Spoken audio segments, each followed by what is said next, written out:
Good evening, everyone. Thank you for joining the conversation tonight. Just so that all of us are on the same page, each participant was asked two questions. One, what is the socioeconomic condition of women in the regions they represent? And two, what has their community done to either elevate or demean the status of women? So let's start to hear from what our participants have to share. Hello everyone. For my portion of the talk, I decided that I would talk about the plight of the women in my region, which I consider to be college. And this plight is sexual assault and the effects it has on women and some men and their education. In the American media right now, there have been news of the U.S. Department of Education conducting an investigation into 55 universities and colleges across the country that have had possible Title IX violations. These schools range from across the nation. They're very well-known schools like Harvard, the Harvard School of Law, the University of California, Berkeley, the University of Southern California, Occidental College. And unfortunately, the allegations against these schools are that they have not been handling these cases correctly, that they've been pushing these cases aside, and these students who have been victims of possible sexual assault have had their education interrupted, have come under a lot of mental stress, and have, in a lot of cases, been pushed out of the university because of all the pressure and the allegations. There's a lot of misconception on what women are supposed to do or the role that they're primarily housewives or homemakers and bring up children. But both in the church of the Latter-day Saints Church, there is a lot of discussion on what the role of an independent woman ought to be, what an empowered woman should look like. And so what I have found from interacting with lots of women of this faith is that they do have a choice, but they willingly choose to be home. They willingly choose to be moms and homemakers, and it is not a sacrifice. It is not something that they look as something that they're doing less of. And then there are women who try to balance both by being a homemaker as well as looking up at a corporate life, or trying to take up a job, or doing something that will support the family financially. The state is very famous for self-employed women who open up their boutiques. They have their own little businesses. So yeah, women are empowered, I think, in the state, and the church tries. The Church of Latter-day Saints has tried various ways to make that happen. You will read a lot on this topic, but it's important that you have to stay here to know what it's like. So thank you. We all just heard Preetha talk about what's going on in Utah with the Church of Latter-day Saints. I'm holding an article here. It's called Broken Silence, a call for churches to speak out. And this is a different group. It's a Protestant pastors survey that was conducted on sexual and domestic violence. It's a published article, June 2014, and it actually talks about what the church sojourners based in Washington, D.C. has done in order to create awareness in the community about this issue. I also have another article, and this is actually an advocacy group in the United States for combating violence and discrimination against women, a global call to action. There are 74 organizations who thanked Barbara Boxer and want the United States to actually do something to end domestic violence. So yes, there's a lot going on within the United States itself, and as we've heard from Anjali a little while ago about how they are trying to combat this issue even at the college campus level.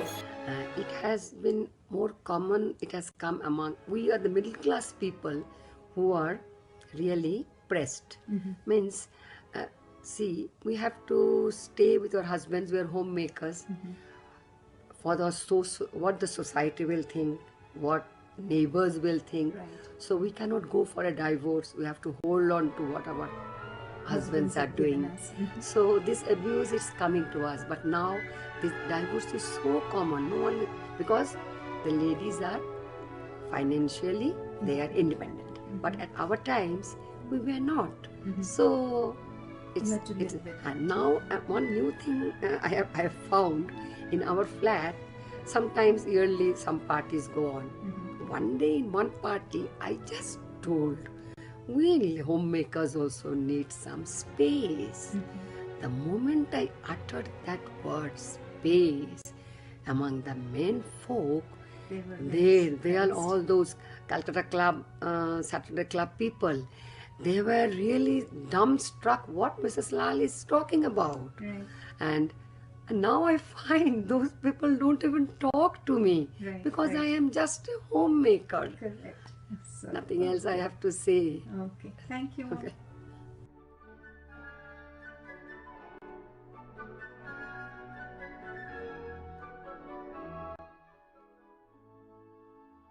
The number of domestic incident reports have gone up from 31 in 2009 in Pune to 220. It is a seven-fold rise.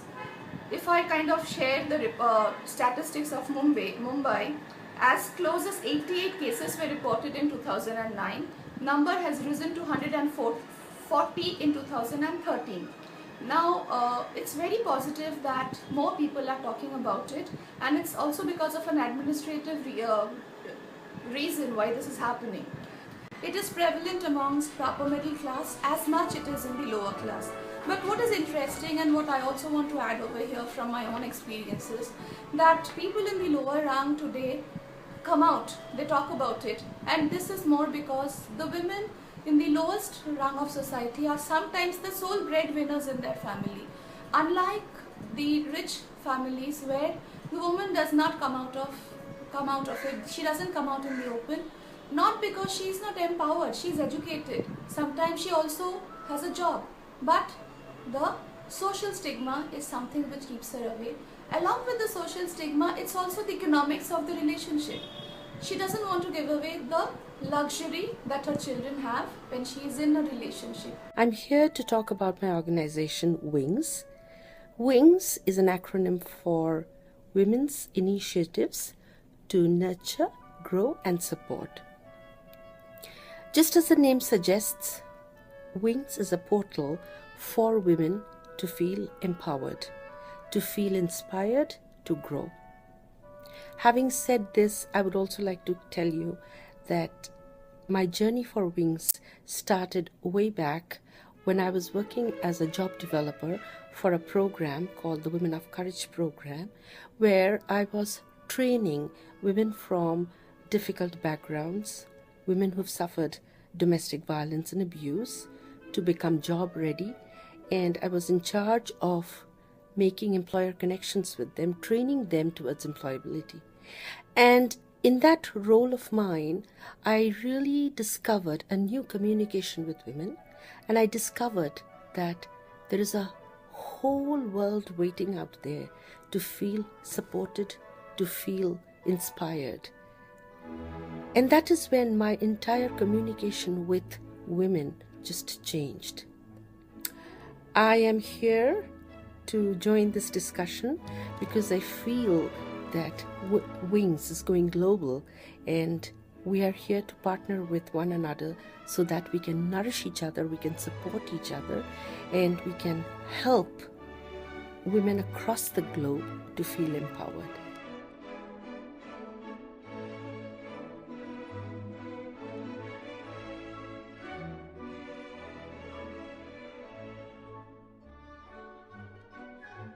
Thank you to all the participants for joining this discussion tonight. Thank you to all the viewers who have taken their time to watch this video. And I do have a question for the viewers. We can either choose to listen and absorb everything that has been shared on this video, or we can take it to the next level and make a difference in our communities. It's really up to us at this point. With that thought, signing off from Los Angeles, California. See you soon.